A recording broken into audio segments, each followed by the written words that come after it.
안녕하세요. 뉴스 속 날씨 유다현입니다.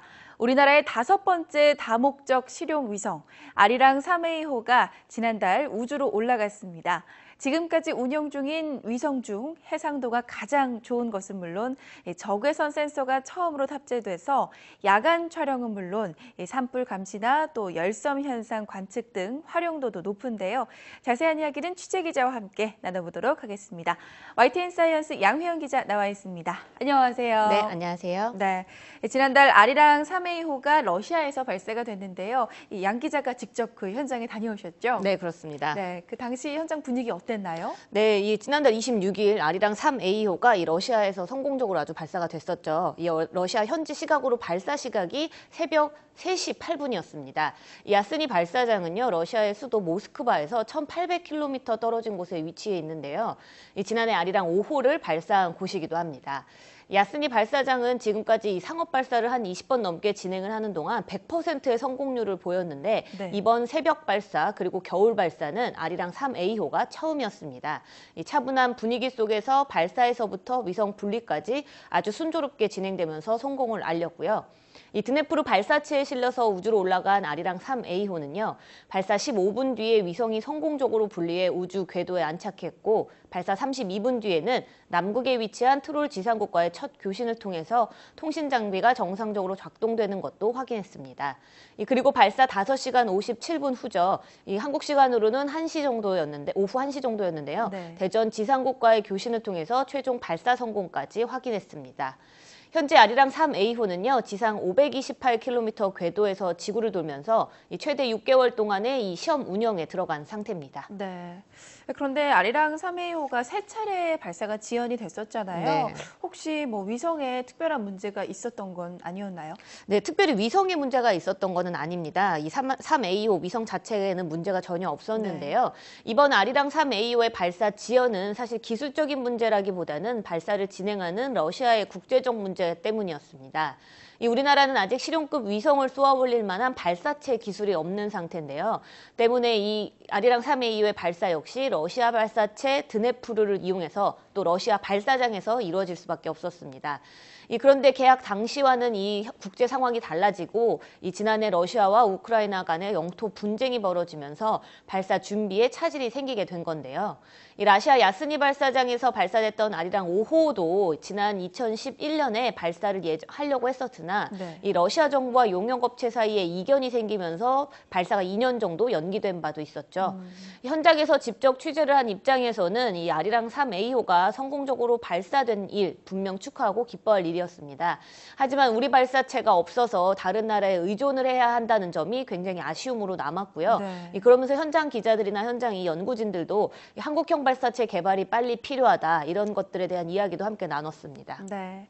앞서 아리랑 3A호가 국내에서는 처음으로 이 적외선 센서가 탑재된 위성이라고 말씀을 하셨는데 네. 지금까지 이제 발사를 한 위성과는 어떤 점에서 더 좋아졌나요? 네, 이 아리랑 3A호 적외선 센서가 탑재된 유일한 위성이죠. 이 가시광선을 대부분 이용을 해서 광학 카메라로 촬영을 합니다, 위성들은.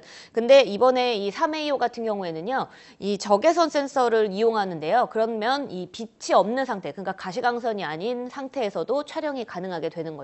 네. 그래서 어두운 밤에도 낮과 다름없는 아주 깨끗한 위성 영상을 얻을 수 있게 됩니다.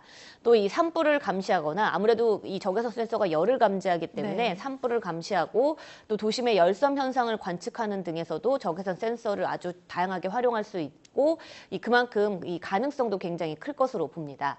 이 아리랑 3A호의 또 다른 특징은요. 또 고해상도 광학 카메라를 가지고 있다는 점인데요.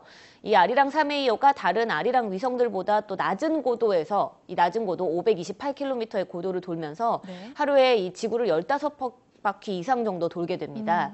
이 고도가 낮은 만큼 아무래도 더 가까이에서 네. 지구를 찍을 수 있기 때문에 이 선명한 영상을 자주 얻을 수가 있다는 건데요.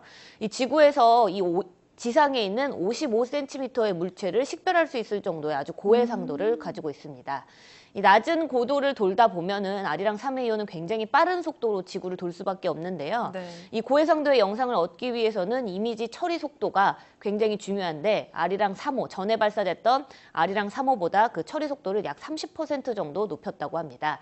이 최석원 단장의 말 직접 들어보겠습니다. 성능 면에서도 현재까지 올라간 위성 중에서 제일 좋습니다. 거기다가 적외선을 카메라를 갖고 있어서 야간에도 관측할 수 있다는 것과 열섬 현상이라든가 여러 가지를 활용할 수 있는 점에서 의미를 갖겠습니다.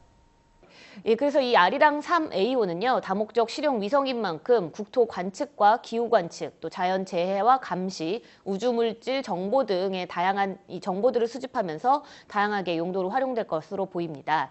이번 발사 성공을 통해서 우리나라는 이 고품질의 광학 카메라 영상은 물론이고요, 레이더 영상, 또 적외선 영상까지 모두 얻을 수 있게 됐는데요. 이 맑은 날이든 흐린 날이든 또 낮이나 밤 이런 시간과 관계없이 24시간 아주 깨끗한 위성 영상을 얻을 수 있어서 이 전천후 지구 관측이 가능해졌다고 볼 수 있습니다. 네.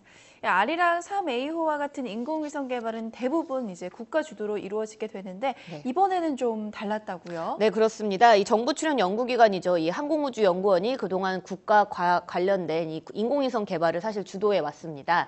그런데 이번 아리랑 3A호의 경우는요, 이 두 개의 민간 기업이 항우연으로부터 기술을 이전받아서 본체 개발에 함께 참여했습니다.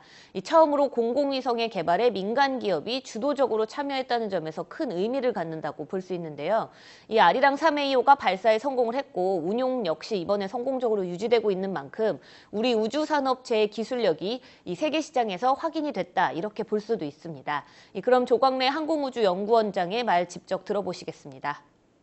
그동안 이제 위성 개발이 국가 주도 그리고 또 정부 출연연구소 주도로 이루어졌다 하는 그러한 그 지적들이 있었던 것도 사실인데 이번 3A의 경우는 특히 그 민간 기업에서 상당히 적극적으로 참여하고 주도적으로 개발했기 때문에 앞으로 위성 산업 발전에도 큰 발전할 수 있는 계기가 될 것으로 생각합니다. 우리가 이제 매일 전해 듣는 날씨 정보도 이 위성을 통해서 얻게 되는 건데요. 네. 이 기상 위성, 또 이제 다목적 실용 위성, 또 아리랑 위성 이렇게 세 가지가 어떤 차이가 있는지 궁금합니다. 네, 이 다목적 실용 위성의 이름이 뭐 아리랑 위성이라고 해서 이 아리랑 위성과 천리안 위성, 기상 위성 이름을 천리안 위성이라고 해요. 네. 그래서 이 천리안 위성과 아리랑 위성 이렇게 두 가지로 좀 구분을 해볼 수 있는데요. 이번에 발사한 이 아리랑 3A호는 지구 궤도를 도는 위성이고 이 우리나라의 유일한 기상 위성인 천리안 위성은요, 움직이지 않고 한 자리에만 있어 보이는 듯한 이 정지궤도 위성입니다. 천리안 위성은 기상 이외에도 해양 관측이나 통신 위성으로서의 임무도 함께 가지고 있는데요. 지난 2010년에 발사된 이 천리안 위성은 이 천리안 발사를 성공시키면서 우리나라가 세계에서 7번째로 기상 위성을 보유한 나라가 됐고요. 또 이것과 동시에 세계 최초로 정지궤도에서 해양 정보를 관측하는 나라가 되기도 했습니다. 그동안의 날씨 정보는 이 천리안 위성이 쏘기 전까지는 일본의 기상 위성에서 정보를 저희가 받아왔었어요. 돈을 네. 주고 받아왔죠. 남의 위성에서 나오는 남의 날씨 정보에서 이제 한국이 관측이 되니까 그거를 받아왔던 네. 건데 2010년부터는 우리 위성에서 우리나라의 기상을 관측해 왔다는 점에서 사실 그동안 의미가 있었습니다. 다목적 실용 위성으로는 이 아리랑 3A호에 처음으로 앞서 적외선 센서가 탑재됐다고 이야기를 해드렸는데요. 이 기상 정보를 전달해야 하는 천리안 위성은 사실 날씨 상황을 관측해야 하는 만큼 가시광선은 물론이고 적외선까지 이용을 해서 한반도 주변의 뭐 구름 또 온도 변화, 뭐 수증기의 이동, 대륙권의 구름 이동 상태 등의 이 자세한 정보들을 수집하고 있습니다. 우리나라의 유일한 기상위성인 천리안 위성은 오는 2017년에 임무 수명이 끝납니다. 네. 정부는 이에 따라서 천리안 위성의 후속 모델인 정지궤도 복합위성 2기를 현재 개발 중이고요. 각각 해상과 해양 관측은 물론 세계 최초로 환경 감시까지 할 수 있는 위성으로 개발하고 있습니다. 이 차세대 정지궤도 복합위성은 각각 2018년과 2019년에 프랑스에서 발사할 예정이라고 합니다. 네, 양 기자 오늘도 수고하셨습니다.